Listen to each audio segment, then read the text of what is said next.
2005 தமிழ் சினிமாவின் இரு துருவங்கள் ரஜினிகாந்த், கமலஹாசன். இவர்களை மட்டுமே பார்த்து பழகிய கேரள மக்கள் பல பேருக்கு விஜய் யாரென்றே தெரியாது. ஆனால் 2 வருடம் நிலைமையோ அந்தோ பரிதாபம். 2007 பொங்கல் வெளியீடாக போக்கிரி வெளிவந்தது. தமிழ் சினிமாவில் இதற்கு முன் தளபதி செய்த கில்லியின் சாதனை அனாயாசமாக தூக்கி எறிந்தது போக்கிரி. ஆனால் யாரும் எதிர்பாராத விதமாக கேரளாவிலும் வசூல் சாதனை செய்து கொண்டிருந்தது. 75 நாட்களை கடந்தும் வெற்றிகரமாக ஓடிக்கொண்டிருந்தது. 75வது நாள் விழாவிற்காக தளபதி கேரளா சென்றிருந்தார். அப்போது அவர் கையை தூக்கியவுடன் எழுந்த கரகோஷத்தில் வியப்புடன் நின்றது தமிழ் திரையுலகம். அப்போது அவர் போக்கிரி விஜயாக கேரள மக்கள் மனதில் பதிந்து விட்டார். அதற்கு பின் அவர் சில தோல்வி படங்கள் கொடுத்திருந்தாலும் போக்கிரி விஜயாகவே நிலைத்திருந்தார்.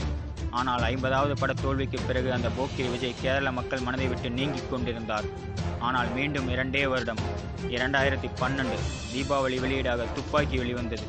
துப்பாக்கியிலிருந்து வெளிவரும் தோட்டாவைப் போல் மீண்டும் கேரள மக்கள் மனதை துளைத்தெடுத்தார் விஜய். அதன் பிறகு மீண்டும் விஜயின் ஆதிக்கம் தலை தூக்கியது. அதற்கு பின் வெளிவந்த கத்தி, தெறி போன்ற திரைப்படங்கள் வசூலில் சாதனை படைத்துக் கொண்டிருந்தது. ஆனால் என்னதான் ஹிட் படங்கள் கொடுத்தாலும் போக்கிரி விஜயாக நிலைத்திருந்தாலும் ரஜினிகாந்தை பின்னுக்கு தள்ள முடியாமல் திணறினார் விஜய். ஆனால் இப்போது கேரளாவில் அதிகம் உரிமம் கொடுத்து வாங்கப்பட்ட தமிழ் திரைப்படம் என்கிற பெருமையை பைரவா தட்டிச் சென்றது. கபாலியையும் பின்னுக்கு தள்ளி பைரவராக விஜய் முன்னுக்கு வந்துவிட்டார்.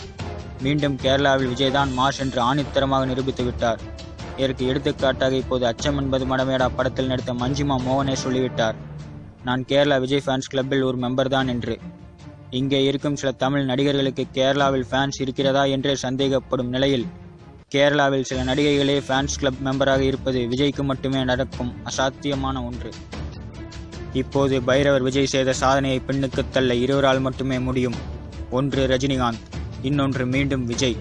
கேரளாவில் சாதனை படைப்பதற்கும் சாதனையை பின்னுக்கு தள்ளுவதற்கும் இவர்கள் இருவருக்கும் மட்டுமே பலம் உண்டு.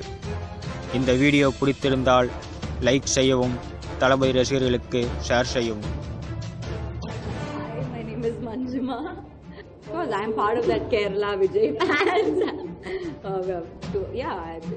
It is a dream to act with Vijay sir, and I hope soon. Let's see.